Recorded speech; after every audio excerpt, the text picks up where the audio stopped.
नमस्कार, जय हिंद दोस्तों। कैसे हो आप लोग? आई होप आप सब अच्छे होंगे।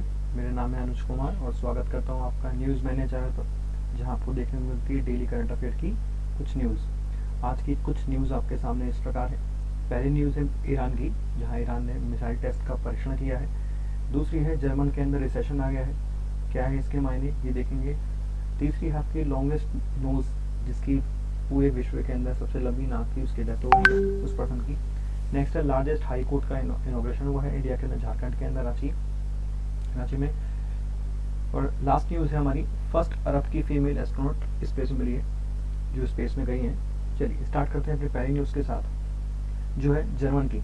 जर्मन का रिसेशन आ गया है। जी हाँ, जर्मन रिसेशन। जो लोग नहीं जानते रिसेशन क्या होता है, उनको समझने के लिए आप ये समझ लीजिए कि जीडीपी लगातार 2 क्वार्टर तक फॉल की गई है। 2 क्वार्टर मतलब हमारा पूरे साल का, अगर हम पूरे साल 12 महीने का हमारा होता है, तो उसके अंदर आप 3-3 महीने के 2 क्वार्टर मान लीजिए, तो लगातार 6 महीने तक डाउनफॉल देखने को मिला है।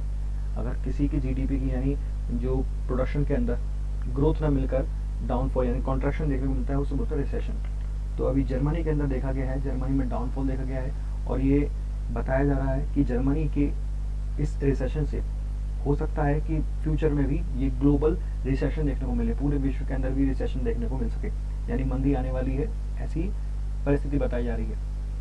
आपके सामने दिखाई दे रहा है ग्रॉस डोमेस्टिक प्रोडक्शन जो है वो 0.23 जो है पहले क्वार्टर में गिरा था, और सेकंड क्वार्टर में 0.5% का जो है वो इनका डाउनफॉल देखने को मिला है। ये रिसेशन जो कहा जा रहा है कि रिसेशन का मेन रीजन जो बताया जा रहा है, जो जर्मनी के इकोनॉमिक मिनिस्टर्स हैं उनका कहना यह है कि रशिया के, जो जर्मनी पहले एनर्जी परचेज करता था, अब उससे परचेज करना बंद कर दिया है, क्योंकि यूक्रेन और रशिया के वॉर की वजह से यहाँ बहुत ज़्यादा पैनिक क्रिएट हुआ, और रशिया के ऊपर बैन सैंक्शन लगने की वजह से जर्मनी रशिया से सामान खरीदना बंद कर दिया। जो पहले से सस्ते रेट में एनर्जी मिलती थी, अब वो उसे नहीं मिल रही है, अब उसे महंगे रेट पे किसी और से खरीदनी पड़ रही है। तो आप देख सकते हैं पहले नॉर्थ स्ट्रीम 1 नाम की पाइपलाइन के थ्रू रशिया से जर्मनी में गैस की आवाजाही होती थी, लेकिन अब वो बंद कर दी गई है, जिसकी वजह से जर्मनी के अंदर महंगी चीज़ें खरीदनी पड़ रही है। और ऑब्वियसली बात है, महंगी चीज़ खरीदेंगे तो देश का पैसा तो बाहर जाएगा ही। तो ये रीज़न बताया जा रहा है। इतना ही नहीं, इसी चीज़ में हम एक चीज़ और जोड़ देते हैं। रशिया केवल अकेला नहीं जो केवल जर्मनी को बेचता है, रशिया पूरे यूरोप में कई सारे कंट्रीज को आप गैस बेचते हैं। देख सकते हैं किसको इसको बेचता है। नॉर्थ मैसिडोनिया, ये कंट्रीज आपके सामने दिखाई दे रही हैं जो रशिया से परचेज करती हैं। मैं आपको पॉइंट आउट करता हूँ, एक बार आप देखेंगे इसको।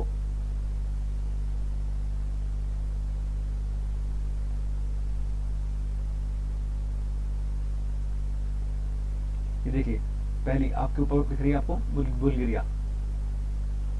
ये शायद पेन काम नहीं कर रहा मेरा।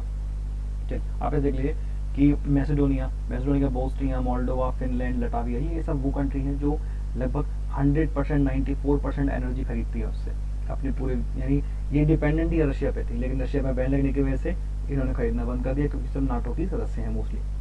अगर इसी बीच में एक इंडिया के लिए भी अच्छी खबर आई कि इंडिया लार्जेस्ट सप्लायर बन गया रिफाइंड फ्यूल का, क्योंकि इस यूक्रेन के वॉर की वजह से जहां एक और रशिया को ऊपर सबने सैंक्शन लगा दिए, लेकिन इंडिया ने रशिया से सामान खरीदना बंद नहीं किया, लगातार सामान खरीदता रहा। इतना ही नहीं, बल्कि रशिया ने इंडिया को सस्ते दामों पर तेल भी उपलब्ध कराया, इसलिए इंडिया ने बहुत सारा परचेज कर लिया, और इतना परचेज कर लिया कि अब इंडिया खुद उसको रिफाइन करके, वहां से क्रूड ऑयल खरीद के रिफाइन करके यूरोप के अंदर सप्लाई कर रहा है। तो ये अपने ही बड़ा अचीवमेंट है।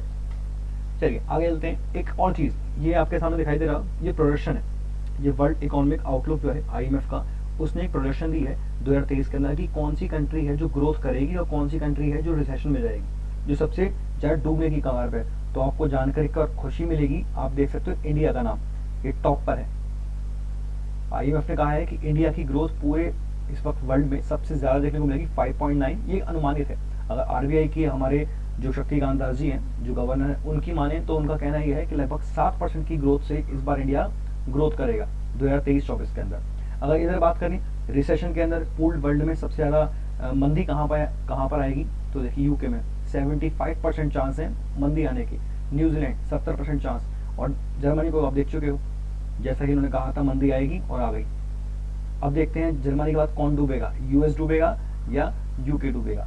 और अच्छी बात इंडिया के लिए है कि इंडिया का 0% चांस है। जब ऑब्वियसली इतनी ग्रोथ देखने को मिल रही है तो हमारे डूबने के चांसेस बहुत कम है।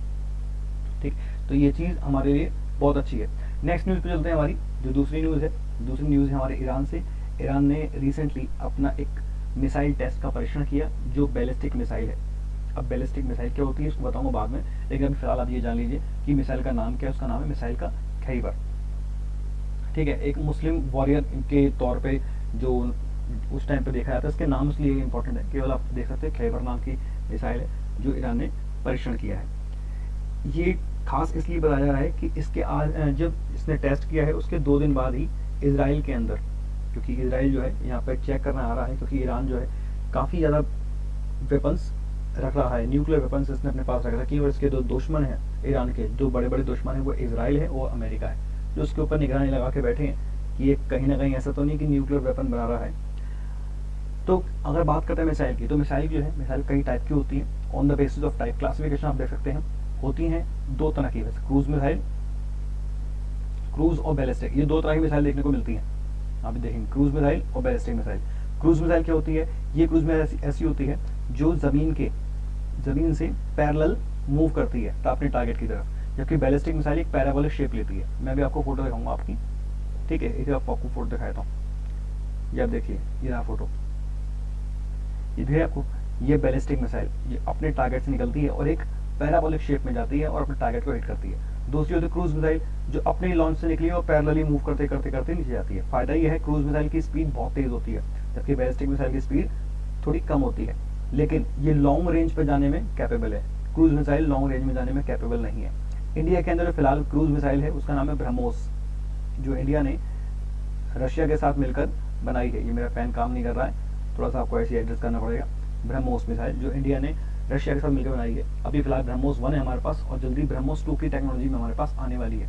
और ब्रह्मोस 2 के आने के बाद हमारी इसकी स्पीड बढ़ जाएगी और हम सुपरसोनिक मिसाइल बना पाएंगे। जबकि बैलिस्टिक मिसाइल की बात करें तो हमारे पास ये काफ़ी मात्रा में अवेलेबल है। नेक्स्ट एक और तीसरी मिसाइल होती है ग्लाइडेड मिसाइल, ग्लाइडेड व्हीकल। ये आजकल काफ़ी प्रचलन में है। रीज़न ये है कि ये एक फायर एंड फॉरगेट वाली चीज़ है। ये किसी की नज़र में भी नहीं आती और ये ऐसी चीज़ है कि इसको कंट्रोल करना आसान नहीं होता। एक बार छोड़ दिया तो ये मूव करते करते ऐसे ऐसे ऐसे जाती है। ये पैरेलली मूव नहीं करती है, ये ग्लाइडेड तरह मूव करती है, हवा में ही उछल कूद करते हुए जाती है। इसलिए कभी क्या कहते हैं ये पता नहीं चलता इसका, इसको निशाना लगाना आसान नहीं है, इसको भेजना आसान नहीं है। इसलिए अगर बात करते हैं IGDM, ये आपको दिखाई दे रहा है। हम सब जानते हैं हमारे देश के अंदर हमारे एक भूतपूर्व राष्ट्रपति हुए हैं जो हमारे डॉक्टर APJ अब्दुल कलाम, जिनको मिसाइल मैन ऑफ इंडिया कहा जाता है। जी हाँ, मिसाइल मैन क्यों कहा जाता है? इनकी इस प्रोजेक्ट की वजह से, ठीक है, Indian guided missile development programme. ये हमारे लिए बहुत खास था क्योंकि इन्होंने ये मिसाइल पर काम किया था। पृथ्वी, आकाश, नाग, त्रिशूल और अग्नि। ये अग्नि बहुत खास है। इन सबके अभी मैंने बताया था, सबके बेसिस के ऊपर ये लॉन्च मोड कैसे मिसाइल कैसे कैसे काम करती है, सरफेस टू सरफेस कौन सी होती है, सरफेस टू एयर कैसी होती है, क्या आपको क्यों सुनना है। ऐसे रेंज के बारे में बात करें, एक होती है शॉर्ट रेंज पास में जाने वाली, एक मीडियम रेंज, एक इंटरमीडिएट बैलिस्टिक मिसाइल और एक होती है इंटर कॉन्टिनेंट बैलिस्टिक मिसाइल। एक कॉन्टिनेंट से दूसरे कॉन्टिनेंट तक मार करने वाली मिसाइल। ये खास होती है, आज के टाइम में दुनिया इस पर भाग रही है कि एक कॉन्टिनेंट से दूसरे कॉन्टिनेंट को इजीली टारगेट किया जा सके। अपने घर बैठे बैठे आप किसी दूसरे कंट्री पर अटैक कर सको इसलिए। नेक्स्ट स्टेप प्रपोजन की बात करें कि इसका इंजन की बात करें, इसका इंजन कैसा है, तो आज के टाइम में इंजन जो है वो क्रायोजेनिक इंजन यूज हो रहा है। ये पहले के इंजन यूज होते थे, ठीक है। टेक्नोलॉजी आज के टाइम में क्रायोजेनिक इंजन की है, जिसमें सॉलिड फ्यूल का यूज होता है विद ऑक्सीजन, ठीक है। ये थोड़ा सा और टेक्नोलॉजी आगे बढ़ गई है, वायर गाइडेंस के, कमांड गाइडेंस, इससे मतलब नहीं है। अभी आगे चलते हैं, कौन कौन सी मिसाइल हमारे पास है। तो मैंने आपको बताया ना पटना, इसको तो याद करना जरूरी होता है क्योंकि ये कई बार क्या एग्जाम में पूछती है कि Indian guided missile development programme के तहत कौन सी मिसाइल डेवलप की गई थी। तो उसकी ट्रिक है पटना। पटना बिहार की कैपिटल पटना। तो P से पृथ्वी, A से अग्नि, T से त्रिशूल, N से नाग और A से आकाश। ये सारी की सारी मिसाइल हैं जो हमें याद रखनी है। अग्नि ये सबसे खास इसलिए है, अग्नि 5 जो है हमारे पास अभी रिसेंटली सबसे ज्यादा मार करने वाली मिसाइल है। अग्नि 6 का परीक्षण चल रहा है। ये भी बताया जा रहा है कि अग्नि जो है एक इंटर कॉन्टिनेंट बैलिस्टिक मिसाइल है जो बहुत दूर तक मार कर सकती है। दूसरी चीज ये खास बात इसलिए भी है, ये इंडिया के पास ऐसी टेक्नोलॉजी पहली बार आई है कि इंडिया यहाँ नीचे बैठे बैठे सैटेलाइट तक को उड़ा सकता है, हिट कर सकता है। ये अग्नि की है पावर। चलिए आगे चलते हैं। आपके सामने दिखाई दे रही क्रूज मिसाइल दिखा रहा आपको, मैंने बोला क्रूज मिसाइल इंडिया के पास सर्फेस तो आ गई। यह है क्रूज मिसाइल। कौन कौन सी निर्भय है, सुपरसोनिक, ब्रह्मोस के बारे में बात की है, हाइपरसोनिक, ब्रह्मोस 2 ये हमारे पास है नहीं, आने वाली है जल्दी। इसकी साथ टेक्नोलॉजी हम शेयर करेंगे तो ये मिलेगी। ये है आपकी कुछ मिसाइल ऐसी हैं जो हम समुद्र से मार कर सकते हैं, K4 K15, ठीक है। इस तरह से शॉर्ट रेंज मिसाइल है, ये एंटी टैंक मिसाइल है और एंटी बैलिस्टिक मिसाइल है आपके सामने। चलते हैं अपनी तीसरी न्यूज़ की तरफ, वरना हमारा न्यूज़ थोड़ा सेशन लंबा हो जाएगा। नेक्स्ट झारखंड की न्यूज़। झारखंड के अंदर रिसेंटली इंडिया का सबसे बड़ा एरिया वाइज जो है हाई कोर्ट को उसकी स्थापना की गई है। हालांकि ये था पुराना ही, लेकिन उसको इनॉग्रेट किया गया है, इसको थोड़ा सा नया बनाकर, जैसे पार्लियामेंट नहीं बनी है ऐसे झारखंड का कोर्ट नया बना है। उद्घाटन किया किसने था, तो हमारे देश के राष्ट्रपति हैं श्री द्रौपदी मुर्मू जी, उन्होंने उद्घाटन किया था। साथ साथ किसके साथ किया था, तो अपने देश के CJI जो है, ये नाम याद रखना, chief justice of India DY Chandrachud, इन्होंने मिलकर किया था। साथ में अपने देश के लॉ मिनिस्टर हैं अर्जुन मेघवाल जी, उन्होंने, और संजय मिश्रा जो झारखंड के हाई कोर्ट के मिनिस्टर हैं उन्होंने, और CM झारखंड के हेमंत सोरेन ने, इन सब ने मिलकर एक साथ उस नए कोर्ट का उद्घाटन किया था। हाई कोर्ट के बारे में कुछ नई खास चीजें बात करें जो एग्जाम के पॉइंट ऑफ व्यू से इंपॉर्टेंट है। पहला, इंडिया के अंदर 25 हाई कोर्ट्स हैं। दूसरी, सबसे पहला हाई कोर्ट जो था वो बना था कलकत्ता का हाई कोर्ट। नेक्स्ट है, आर्टिकल 214 के अंदर, संविधान के आर्टिकल 214 में लिखा हुआ है हमारे इस हाई कोर्ट के बारे में। नेक्स्ट, आंध्र प्रदेश जो है सबसे लेटेस्ट हाई कोर्ट है जो बना था 2019 के अंदर बना था।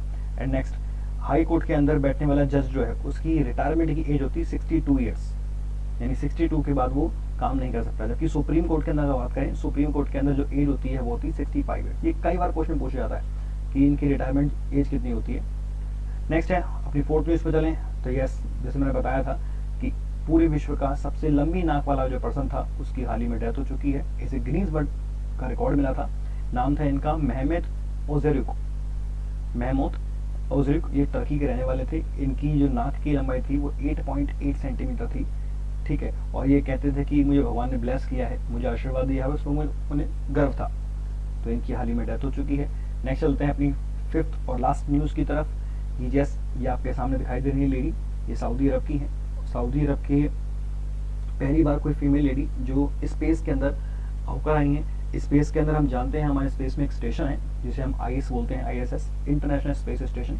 यहाँ पर अभी रिसेंटली फॉल्कन 9 SpaceX का जो रॉकेट था वहाँ पर लोगों को लेकर गया था, ठीक है, साइंटिस्ट को लेकर गया था। तो उसी में ये वहाँ की पहली लेडी सऊदी अरब की, तो याद थोड़ा सा रखना आपको ज़रूरी है, रायना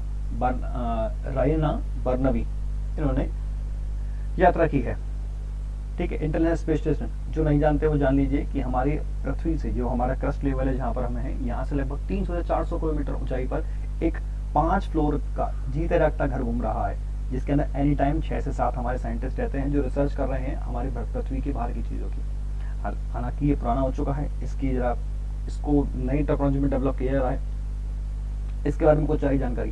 पहली चीज़, ये कहाँ है सर, 400 किलोमीटर ऊपर हमारी धरती से। दूसरा, ये कितना बड़ा है, लगभग 5 बेडरूम के हाउसेस के बराबर इसकी हाइट है।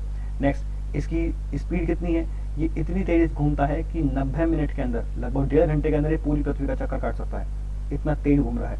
नेक्स्ट, अगर इसकी स्पीड देख सकते हो 28,000 किलोमीटर पर आवर की स्पीड से मूव करता है। सोचो कि रॉकेट कैसे जाके इस पर चिपका होगा। यही कुछ टेक्नोलॉजी है जिस पे काम चल रहा है और तेज।